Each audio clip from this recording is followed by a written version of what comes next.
Bonjour et bienvenue sur le plateau de Bonjour chez vous. Aujourd'hui, notre thème du jour est la guérison divine, un outil puissant d'évangélisation. Amen.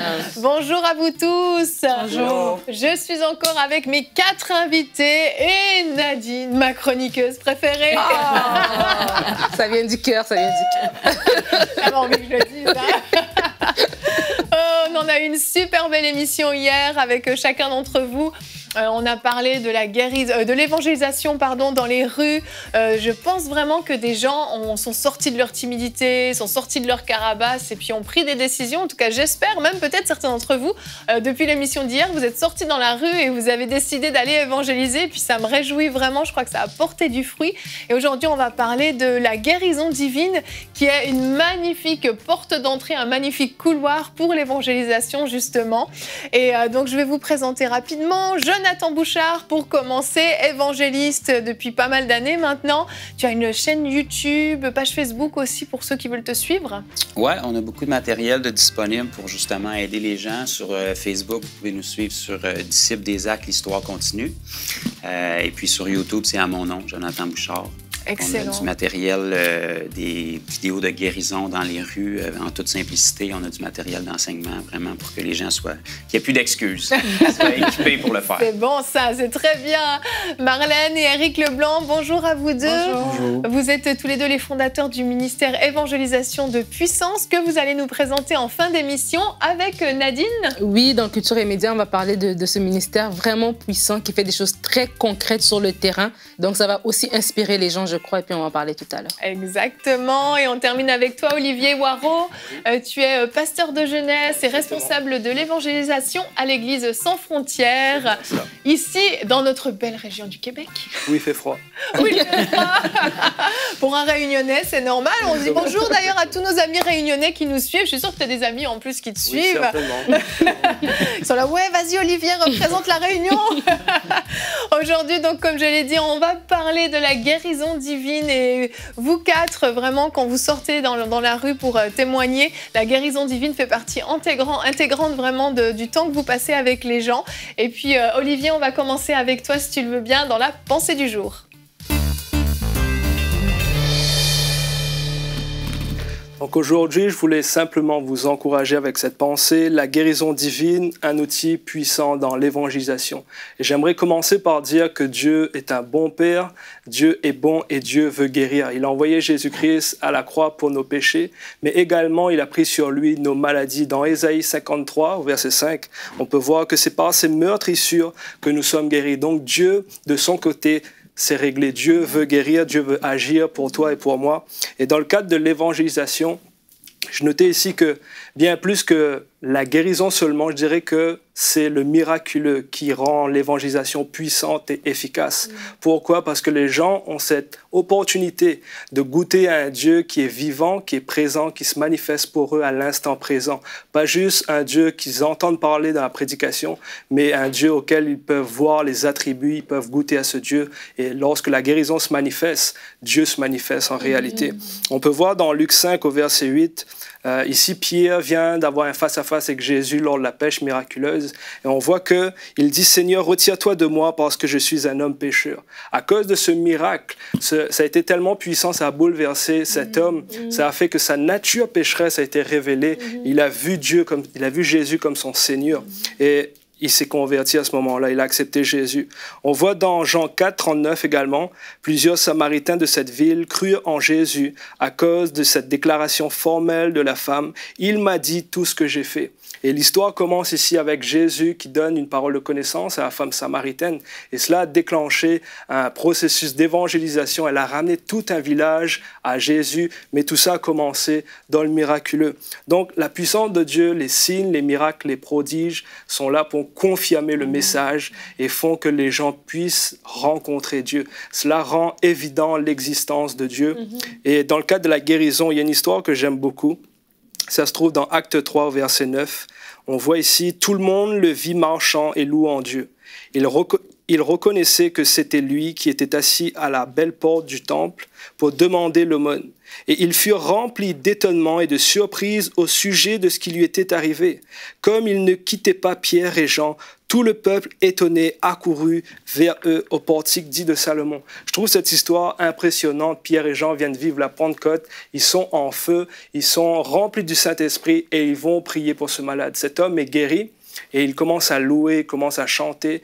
Mais ce que je trouve étonnant ici, c'est que toute la foule suit les apôtres, suit les disciples et sont réceptifs à cause de ce miracle. Lorsque les signes, les prodiges se manifestent, les gens deviennent réceptifs. Les gens se posent cette question, et si Dieu existait? Parce que les miracles sont là pour prouver l'existence de Dieu et le démontrer. Amen. Ah, gloire à Dieu. C'est tellement fort quand le miraculeux se produit. On ne peut plus nier l'existence de Dieu. On peut dire non, moi laisse tomber, moi je ne crois pas, non, non, moi je suis athée, moi je crois en moi, enfin tout ce qu'on a déjà pu entendre. Quand Dieu intervient, quand Dieu vient et manifeste sa puissance, la guérison s'opère, on ne peut plus, c'est indéniable, on ne peut plus nier. Et c'est une porte d'entrée extraordinaire dans le cœur des personnes. Tout à coup, les cœurs qui étaient fermés s'ouvrent et là, il y a la possibilité d'aller semer une parole qui va porter du fruit dans leur cœur. Et on va regarder notre verset du jour qui nous le prouve, Romains 15 au verset 21. « Celui à qui il n'avait pas été annoncé verront, et ceux qui n'en avaient pas entendu parler comprendront. » On voit que quand le miraculeux se produit, les gens voient et les gens comprennent. Et si on lit quelques versets un petit peu avant, le verset 18 et 19, « En effet, je n'oserais rien mentionner si Christ ne l'avait pas accompli par moi pour amener les non-juifs à l'obéissance par la parole et par les actes, par la puissance des signes et des prodiges et par la puissance de l'Esprit de Dieu. » Les signes, les prodiges, la puissance manifestée par l'Esprit de Dieu fait partie intégrante de l'annonce de l'Évangile, en fait. Et les apôtres, à chaque fois, ils se déplaçaient quand ils allaient amener la bonne nouvelle dans une nouvelle ville. Ils ne faisaient pas que prêcher, ils démontraient aussi. Et c'est toujours ça, c'est la parole de Dieu qui est démontrée par les signes, les miracles et les prodiges. Et vous, lorsque vous sortez, faites des sorties d'évangélisation ou simplement que vous sortez et vous allez simplement témoigner à quelqu'un sans forcément que ce soit prévu, c'est quelque chose que vous utilisez souvent, la guérison, parce que vous êtes touché de voir ces gens malades. Oui, c'est un accroche-cœur, hein? C'est comme ça que j'appelle ça, moi. Vraiment, là, les gens, lorsqu'ils reçoivent, là, leurs oreilles sont grandes ouvertes. Hein? C'est assez spécial. Moi, je trouve que c'est un outil qui est formidable parce que ça nous rouvre la porte pratiquement pour toute la population.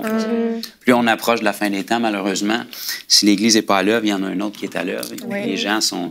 Pratiquement toute la population, même si ce n'est pas des problèmes critiques, ils sont malades, en quelque sorte. Vrai, douleur, même si c'est des choses mineures. Souvent, les gens n'y pensent pas quand on va leur demander, mais ils ont toute une douleur quelque part. Donc... Le cœur aussi. Hein?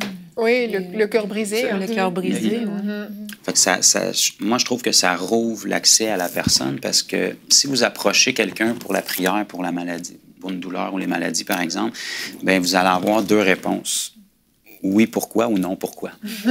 Donc, dans les deux cas, ils vous rouvrent la porte pour leur expliquer ce que vous n'avez pas l'impression d'essayer de leur pousser Jésus dans la gorge. Vous faites juste venir en aide. Comme si vous voyez quelqu'un tomber par terre dans la rue, vous allez offrir votre aide pour le relever. Il a le droit de la refuser, mais c'est la même chose quand on les approche pour la guérison et pour que ce soit physique ou que ce soit émotionnel. Et puis juste le fait que quelqu'un se soucie, les gens ne sont pas habitués à ça dans la société aujourd'hui. Tout à coup, on s'intéresse à moi, on me demande si j'ai mal quelque part ou si j'ai un pied dans le plâtre et on va me demander de prier pour moi. C'est vrai que c'est pas habituel quand même. Surtout gratuitement, parce que les gens s'attendent toujours qu'il y ait un crochet en arrière ou il y a quelque chose il y a quelque chose en arrière de ça. Et puis, il ne faut pas que ce soit comme ça. Justement, on en a parlé un petit peu hier dans l'émission, mais il ne faut pas voir les gens comme un trophée. On vient premièrement pour les aider dans leurs besoins immédiats. On se rend souvent pas compte que les gens, les foules qui suivaient Jésus, c'était souvent pas parce qu'ils appréciaient son message. C'est parce qu'ils voulaient être soit guéris, délivrés, nourris, etc. C'est très vrai. Hein? Mais ça commence, la Bible nous dit que c'est la bonté de Dieu qui nous pousse à la repentance. Donc, quand les gens goûtent à ce qu'ils ont besoin, que ce soit guérison, délivrance ou quoi que ce soit qui est dans le domaine surnaturel, ben là, ça rouvre leur oreille. C'est sûr. C'est sûr. Toi, Olivier, c'est quelque chose que tu as vraiment remarqué dans ton ministère? Énormément. J'ai vu la différence entre avant et après. Avant, l'évangélisation était, pour moi, c'était vraiment dur d'arriver à prêcher efficacement, d'arriver à voir des résultats, même dans l'évangélisation. Mais une fois que les dons du Saint-Esprit ont commencé à être activés, les fruits ont juste été impressionnants. Je me rappelle cette fois où j'étais à l'île La Réunion et j'ai vu cet homme avec sa jambe complètement bloquée, paralysée par cette attelle-là. Et il était là avec toute sa famille. C'était vraiment, ils étaient, je pense, à 20. Ils allaient faire quelque chose en ville. Et je me rappelle, je l'ai abordé. Et au moment où je l'ai abordé, Dieu me disait, prends un risque plus grand. Et je suis monté sur un petit escalier et j'ai appelé toute sa famille et je dis, vous le connaissez? Ils me disent, oui, c'est un membre de notre famille. Il dit, il va être guéri et il va marcher avec vous. Là, tu as tout le monde qui s'avance et là, je dis, Seigneur, cette fois, ça marche là. Et là, je prie pour lui et instantanément, ça a pris genre 3-4 secondes, jambe dans le nom de Jésus soit guéri. Il était totalement guéri. Et à la fin, on a pu prier pour eux. Et quand on a fait l'appel, il y en a des mains qui se sont levées et puis ils ont accepté Jésus. Donc, c'est réellement un outil pour, comme je l'ai dit tout à l'heure, pour ouvrir les cœurs. Les gens deviennent réceptifs à l'Évangile. C'est fou, hein, c'est fou. Il y a comme un avant-miracle et après-miracle. C'est comme si toutes les barrières tombent finalement un peu, Éric. Oui, c'est vraiment par la guérison. Je me souviens une fois, entre autres, je priais pour un homme qui avait un problème au niveau du cœur, un cancer. Puis je prie pour lui, il est touché par le monsieur, puis à un moment donné, il y a quelqu'un qui me tape sur l'épaule. Moi, je pensais que c'était un agent de sécurité, on était dans un centre commercial. Je me revire de bord, 2 dames, et me demandaient d'avoir de la prière. Wow! Ils voyaient ce qui se passait. Puis les gens ont des grandes oreilles, hein, quand on est dans les centres commerciaux, peu importe où ce qu'on va. Les gens, ils entendent, puis ils voient des signes puis des miracles. Et ils viennent voir ça. Mais c'est vraiment, moi, je le dis souvent, je trouve que ça devient notre vie chrétienne devient excitante. C'est sûr. C'est plus la même vie chrétienne. Là. Vraiment. C'est vraiment plus la même. Ah, c'est dingue. Il y a une phrase que mon pasteur, celui qui m'a formé à l'évangélisation de rue, me disait souvent, c'est « Ne parle pas de Jésus aux gens, parle de la part de Jésus. » Et ça m'a littéralement bouleversé, ça m'a transformé parce qu'avant, je leur racontais l'histoire de Jésus. Il veut faire ça pour toi, il t'aime, et puis je leur parlais de Jésus. Mais une fois que j'ai compris que je peux parler de la part de Jésus, les paroles de connaissance ont commencé à être beaucoup plus présentes. L'encouragement, ça a commencé à... Je m'adressais directement à la personne de la part de Jésus. Et ça a été juste magnifique. Ah, c'est extraordinaire, c'est fort. Toi, Jonathan, je sais que c'est quelque chose que tu fais souvent, soit dans des sorties planifiées, mais des fois, juste tu te balades avec ta femme et puis vous rencontrez un malade et puis vous priez pour lui. Tu as vu beaucoup de résultats? Énormément. Et puis, vous savez, la majorité du temps, pourquoi les gens ne voient pas de résultats, c'est simplement parce qu'ils ne le font pas. Okay. Je dis souvent la même chose quand j'enseigne, c'est que souvent l'Église voudrait avoir 100 personnes de guéries, mais ils prient pour 2. Oui, c'est vrai.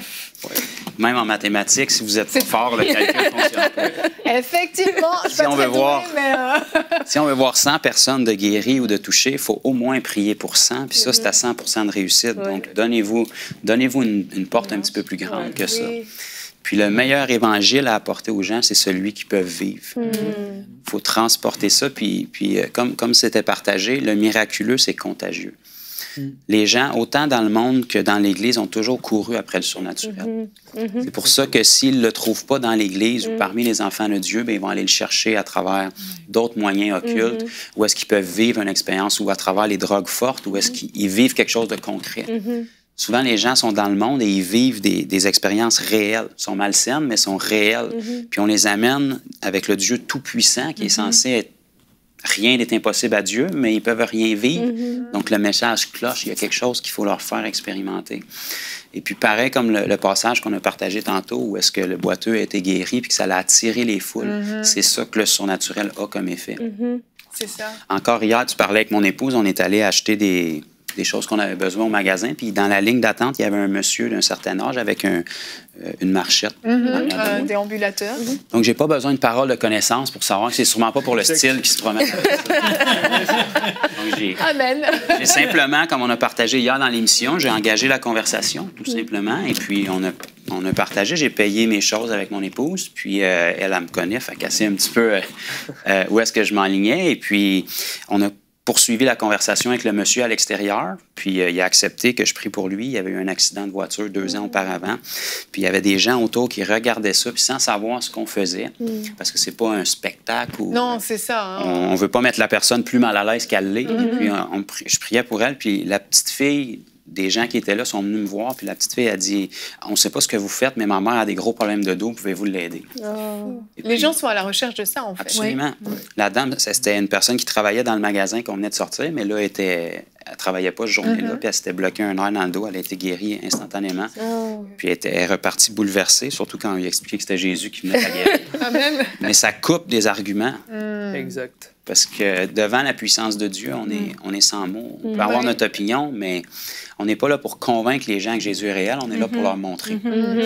C'est ça, c'est une démonstration de l'amour de Dieu, en fait, pour eux. Parce que si Jésus est en train d'intervenir dans leur vie, si Jésus est mort à la croix pour eux et que grâce à ça, ils ont accès à la guérison, forcément, ça change tout leur regard. Parce qu'en fait, les gens ont soif quand même du surnaturel. Marlène, Eric, quand vous faites vos sorties, vous remarquez que les gens ont plus soif du surnaturel plutôt que de Dieu, finalement. Oui, mais il y a beaucoup de gens aussi qui sont dans le nouvel âge, qui sont à la recherche des anges et tout ça. Et puis moi, j'ai un témoignage d'une femme qui était en train de suivre des soins à l'hôpital en face du centre d'achat à Québec où que nous étions. Puis je l'ai abordée parce que, bon, elle était en chaise roulante et j'ai témoigné devant sa famille. Mais déjà, en jasant avec elle, elle a accepté que je prie pour elle. Elle a senti déjà comme une éclair entrer dans son corps. Et là, j'ai commencé à vouloir lui partager l'Évangile. Et elle-même, elle a dit, est-ce qu'il faut que je me fasse baptiser? Et puis, c'est parce qu'elle voyait des choses sur YouTube.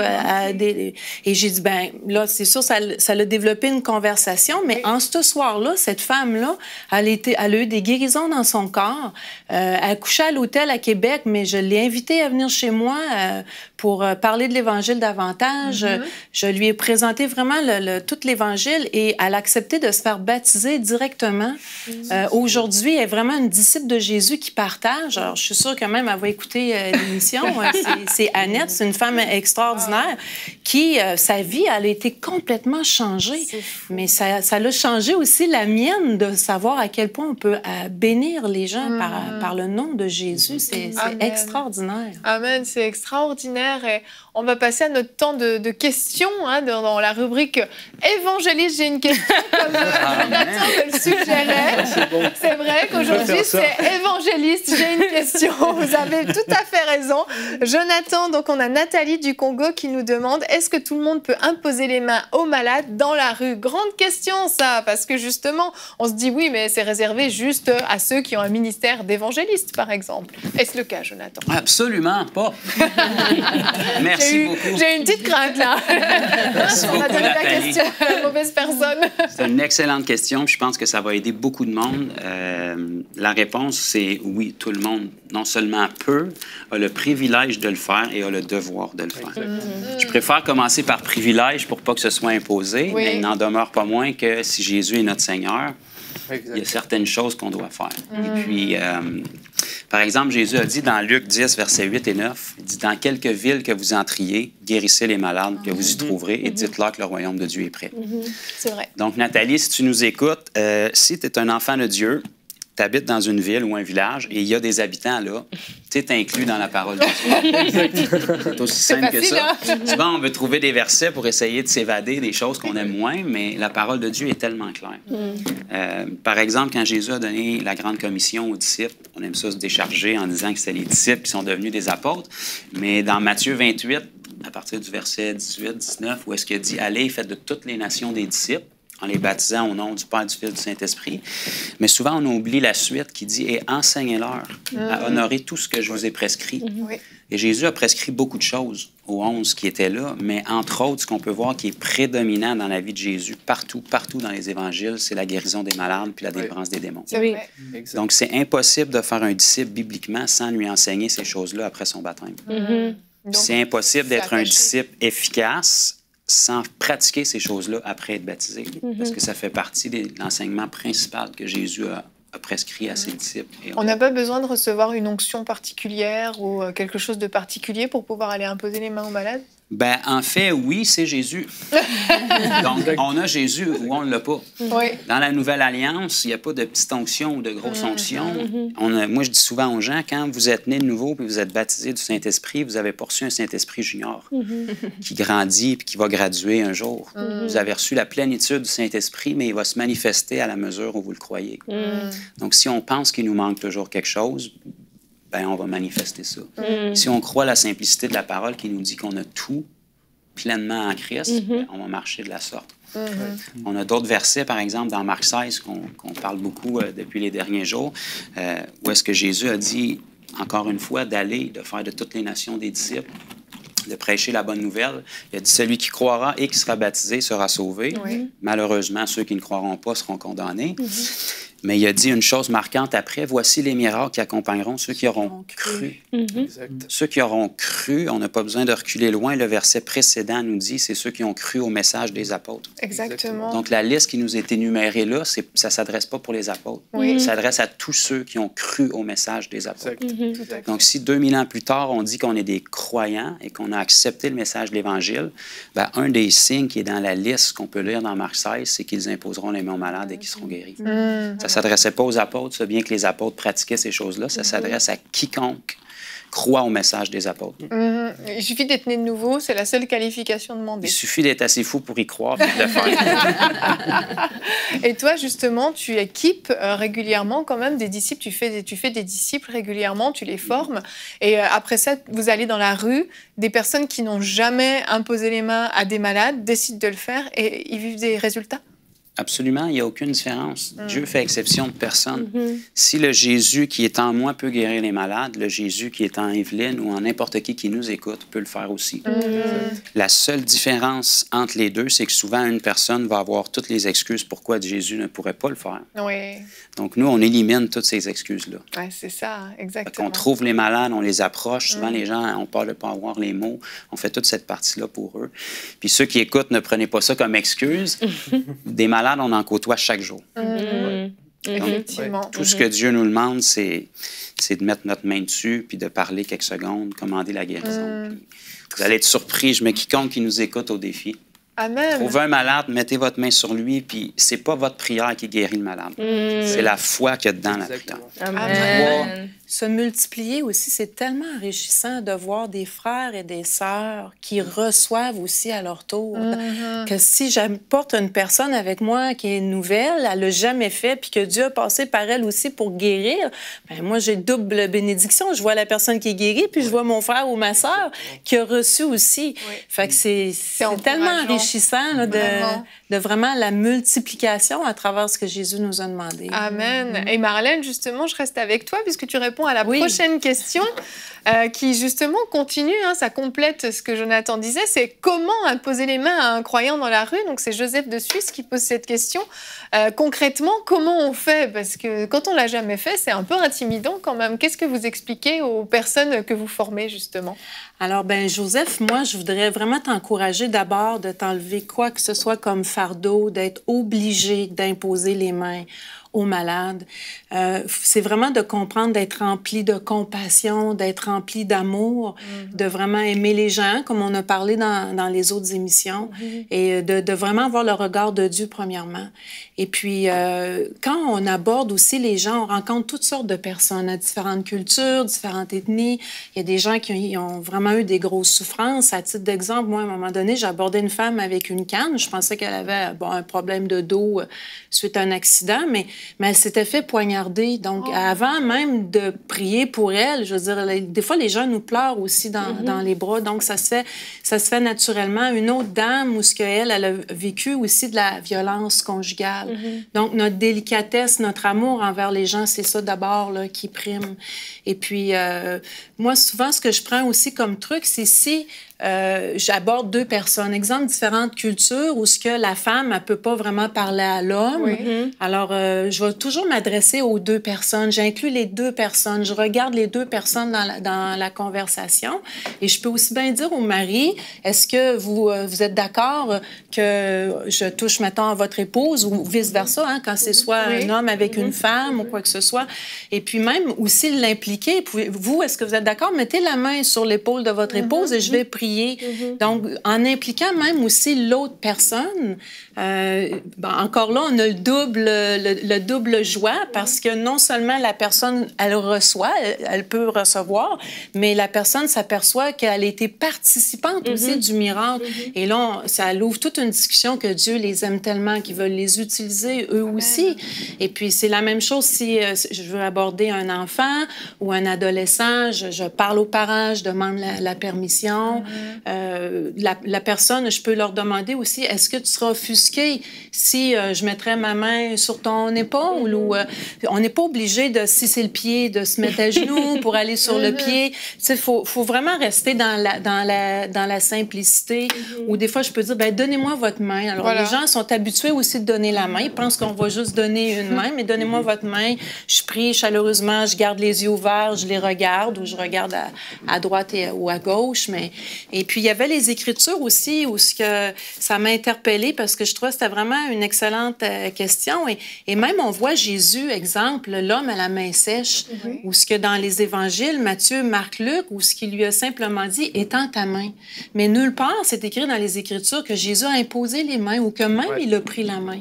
Donc, c'est vraiment la déclaration, la foi que Jésus dégageait. Il connaissait son identité, qu'il savait qu'il y avait la puissance du Saint-Esprit avec lui.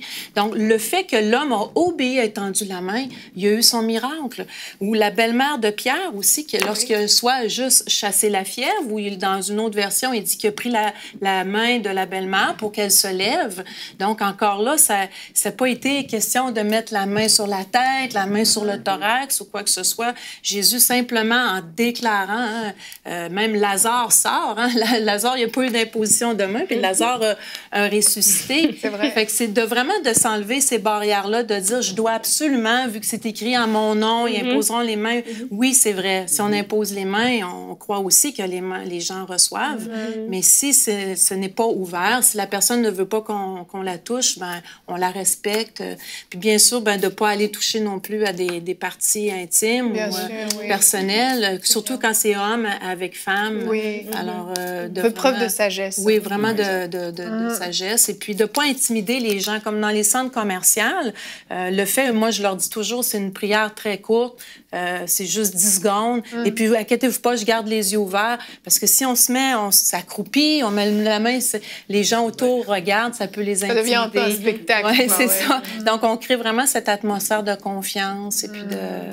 J'espère que ça l'a bien répondu à la question. C'est très complet, Marlène. Merci beaucoup pour cette excellente réponse. Et Olivier, c'est toi qui vas répondre à la dernière question. C'est une question de Alice de France qui nous a demandé que faire si la personne pour qui je prie dans la rue n'est pas guérie. Eh oui. Ça, c'est une bonne question. Parce que bon, on croit, mais s'il se passe rien, qu'est-ce qu'on fait? On dit, finalement, Dieu a changé d'avis. Je pense que cette question-là, c'est une des questions qu'on se pose tous, vu que certainement on l'a tous expérimenté. Et en réfléchissant à ça, j'aimerais juste dire, vous savez que Jésus répondait souvent aux questions par une autre question. C'est vrai. La question que j'aurais à poser à Alice, ce serait quel serait le résultat si Jésus avait prié pour cette personne? La personne serait guérie. Elle serait guérie. Donc, pourquoi pas toi, pourquoi pas moi? Il y a Jonathan ici, l'autre fois, j'ai vu une vidéo de lui, justement, il mettait l'accent sur le fait d'être un ambassadeur. Et au final, c'est nous, on est des ambassadeurs, on est son corps ici sur Terre, on est Jésus sur Terre. Donc, on devrait avoir les mêmes résultats, on devrait avoir les mêmes fruits, même plus, parce qu'il a dit, vous ferez des œuvres beaucoup plus grandes que moi. Donc, de façon pratique, comment je procède, moi, c'est tant que la personne ne manifeste pas le désir d'arrêter la prière, je continue de prier. Donc, tu peux prier plusieurs fois d'affilée. Exactement. Jésus lui-même a prié 2 fois. Alors, je peux me donner plusieurs reprises à prier tant que la personne est d'accord. Je continue de prier parce que simplement la parole dit guérissez les malades, pas prier pour les malades. Donc, je suis venu ici pour prier pour elle et elle va être guérie. Donc, je m'attends à ça. Tant qu'elle ne manifeste pas le désir de s'arrêter, ben, continue. Et puis également, je dirais qu'il faut savoir, je crois que Marlène l'a dit, il faut savoir que Dieu peut nous utiliser comme pour un miracle, comme aussi pour une guérison. La guérison peut prendre place dans les minutes qui suivent, dans l'heure qui suivent, le lendemain. Mais il ne faut pas se limiter à juste ce qu'on voit de nos yeux, mais il y a réellement quelque chose qui peut prendre place dans le corps de la personne juste par ta prière. Et puis également, ce que je pourrais dire, c'est c'est de veiller à l'incrédulité. Parce que souvent, je parle plus pour nous qui allons prier, ça peut nuire à notre foi. Parce que j'ai trouvé ça étrange, mais la parole de Dieu en parle, c'est que la foi peut cohabiter avec l'incrédulité. Ça, c'est fou, mais tu verras ça dans Marc 9, 24. Et ici, le père de l'enfant s'écria « Je crois, viens au secours de mon incrédulité. Et tu te dis, comment cela peut être possible? Et je pensais à cela, et imagine que je te demande de prier pour un genou, une douleur de genou. Tout le monde a la foi en général pour une douleur de genou, mais je te dis, il y a quelqu'un qui vient d'être décédé, on va prier pour sa résurrection, ou il y a quelqu'un qui a un cancer, on va prier pour le miracle total. Là, on va essayer de raisonner un peu, mais on ne fait pas attention, mais ce raisonnement-là peut laisser prendre place à l'incrédulité. Et ça, en tant que, si on vient prier dans la rue, on doit veiller à cela, de ne pas se laisser manipuler, ne pas se laisser entraîner par l'incrédulité, mais juste savoir le standard de Jésus. Si Jésus aurait été là, la personne serait guérie. Donc, je suis venu ici, la personne va être guérie. Amen. Genre, il n'y a pas d'option, quoi. Exactement. Ne laisse pas d'option. Guéris les malades. Amen. Guéris les malades. On a des témoignages aussi que les gens... exemple, j'étais dans un parc, la femme, bon, je suis pressée, elle avait beaucoup de défaites. Finalement, j'ai pu prier pour sa hanche. Je me souviens pas lequel des deux côtés, mais... Finalement, elle dit, ben, je verrai en marchant, là. Mais plus loin, après, dans le parc, j'ai recroisé la dame. Elle avait un large sourire. Est-ce que tu peux prier pour l'autre côté? Il faut vraiment s'attendre au Seigneur, que même si on ne l'a pas vu là, le fait de juste dire, sois béni au nom de Jésus, je crois que j'ai l'onction en moi, que je la transfère sur la personne, que le Saint-Esprit, dans la nuit, peut venir le toucher, de vraiment croire ça. Parce que le réveil s'en vient. Et toutes les semences que les gens vont avoir fait, bien, que si on peut être enlevé en un clin d'œil aussi, Dieu peut faire pousser ces semences-là. Fait que c'est vraiment cette fois-là, cet encouragement-là que je veux vraiment aussi laisser aux frères, aux sœurs, que de ne pas regarder au résultat de là. Oui, c'est le fun quand on le voit vraiment. On en a des palpitations, hein, mais... Mais c'est ça, c'est vraiment extraordinaire de savoir que ben il n'y a pas de fin, là. C'est pas une fin. Ah, c'est très encourageant ce que tu dis, Marlène. Merci, Olivier, pour ta réponse également. C'est vraiment super complet tout ce que vous avez partagé et ça donne envie d'y aller. Donc, avant qu'on présente l'organisme de Éric et Marlène, je veux vous encourager à oser y aller, en fait, à faire ce pas de foi et puis à sauter dans le bain. Commencez à le faire, tout simplement. Comme ils l'ont dit, ça a l'air d'être tellement simple quand on les écoute, c'est parce qu'en fait, finalement, c'est si simple que ça. Donc, je voulais vous encourager et puis on va enchaîner tout de suite avec la rubrique Culture et Médias. Donc, Nadine, tu nous présentes l'organisme de Marlène et Éric Leblanc. Oui, alors Marlène et Éric sont ici pour parler de ministère évangélisation de puissance. Et donc, c'est un ministère comme très puissant, très pratique, comme je l'ai dit en début d'émission, et qui existe depuis plus de 3 ans, c'est ça? Oui. Déjà depuis 3 ans, sur une révélation de Matthieu 28, au verset 19 et 20, ça disait le petit mot « aller ». On le connaissait, mais on n'y allait pas. C'est souvent ça. On faisait pas « go », on restait assis. Puis, ça fait déjà 3 ans. Puis on voit souvent des miracles, des guérisons, des miracles dans les rues, dans les centres commerciaux. C'est un style de vie, c'est un quotidien, c'est normal. Puis l'évangélisation se fait dans les rues, dans les centres commerciaux. Puis on équipe les gens. On les prend presque par la main. On part 2 à 3, on divise les équipes, on sort, on annonce le groupe d'évangélisation sur Facebook. Les gens, ils savent qu'on sort à telle place, à tel point de rencontre. Puis là, on part en équipe, on fait un petit speech avant de partir. Puis après ça, les gens partent avec des leaders, des responsables pour les former, les équiper. Et que depuis déjà 3 ans, il y a eu des leaders qui se sont formés aussi à travers les années. Wow. Puis vous recevez beaucoup de témoignages. Il y a des guérisons, comme Marlène l'a dit, des fois instantanées, même dans vos sorties, en fait. Oui. Oui. Oui, on a vraiment les gens là, qui viennent. Là. Surtout, c'est tellement plaisant de voir. À chaque semaine, il était un temps, on avait toujours des nouveaux. Et puis, ces gens-là, ils vivaient quelque chose. Donc, on voyait vraiment la grâce de Dieu qui voulait vraiment le montrer aussi à son peuple, à quel point il veut les utiliser. Donc, ça donne la soif. Hein? Oui. Ça donne vraiment la soif de toujours continuer. Et comme Éric l'a dit, vous partez en groupe, puis qu'est-ce qui est bien, c'est que vous formez les gens, puis vous avez vraiment toute une série de critères, de formations que vous donnez aux gens. Oui, c'est ça. Puis nous, on donne des séminaires dans les églises ici aussi, justement, pour leur enseigner comment faire. Parce que la plupart des gens, ce qu'ils ont peur, c'est justement l'approche.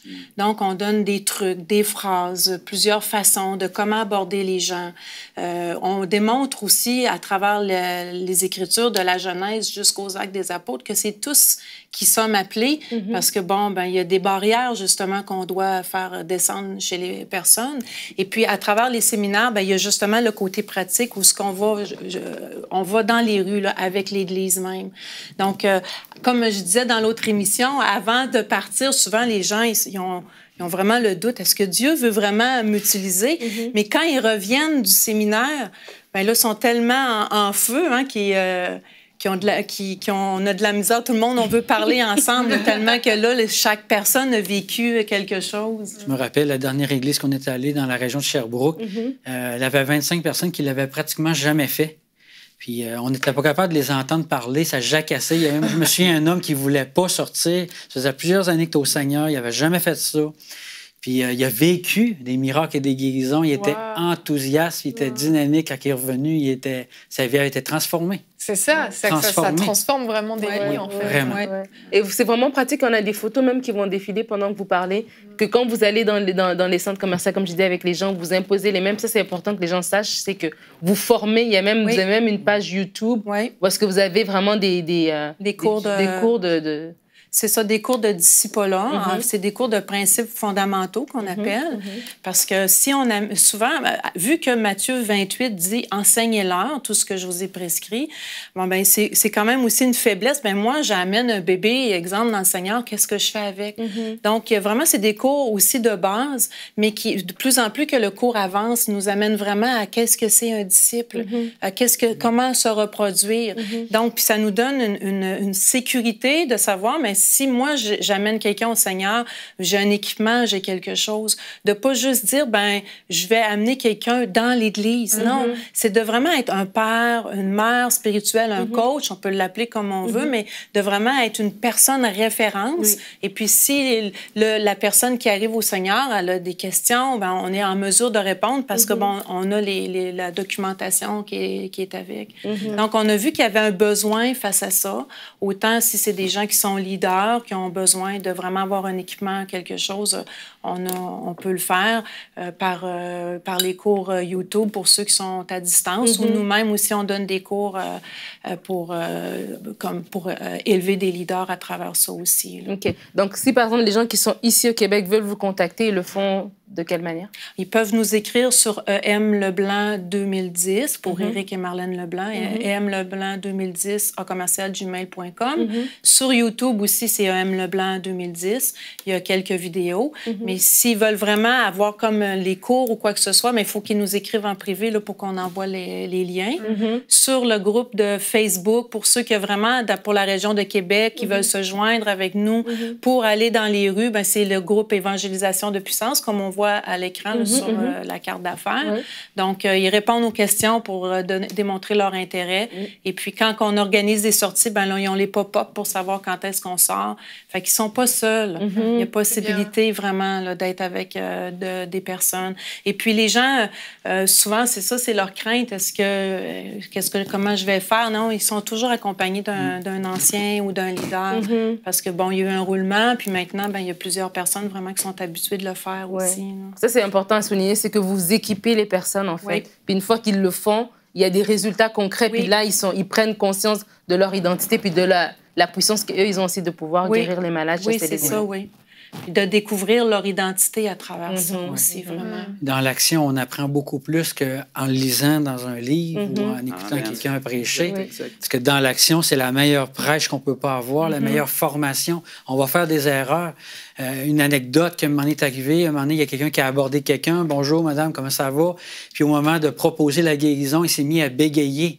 Mais l'adjoint qui était avec lui, c'est un habitué, il a pris la relève, mais la madame elle riait, elle a trouvé ça drôle, ils ont prié pour la madame elle a reçu une guérison.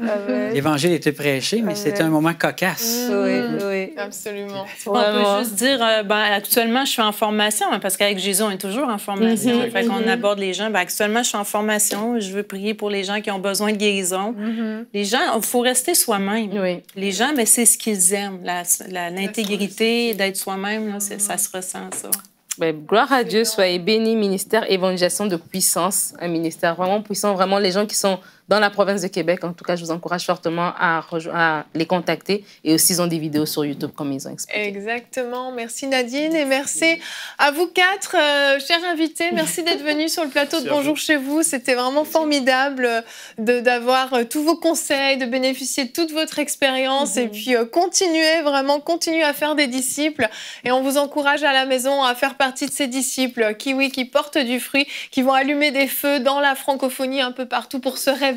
Ce grand réveil qu'on veut voir. Oui, la francophonie doit se réveiller, c'est un indispensable. Et nous sommes tous acteurs de ce réveil, chacun d'entre nous.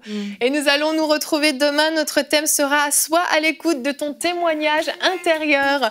Et nous aurons la rubrique « C'est mon histoire » avec le pasteur Louis-John Dieubon qui nous a partagé comment Dieu lui a parlé avant le séisme de 2010 en Haïti, comment son témoignage intérieur l'a alerté et comment il a été utilisé par Dieu pendant cette période très difficile en Haïti. Une histoire vraiment qui vaut la peine. Donc je vous invite tous demain à suivre cette émission. Merci de nous avoir suivis et bonjour chez vous. Notre campagne de dons continue. Vous pouvez dès maintenant devenir partenaire pour seulement 35 € par mois pour cette belle œuvre qu'est EMCI TV. Dieu vous voit et n'oublie pas votre générosité. Dès maintenant, donnons pour faire entrer EMCI dans une nouvelle saison. Pour faire votre don, rendez-vous sur emcitv.com/8000.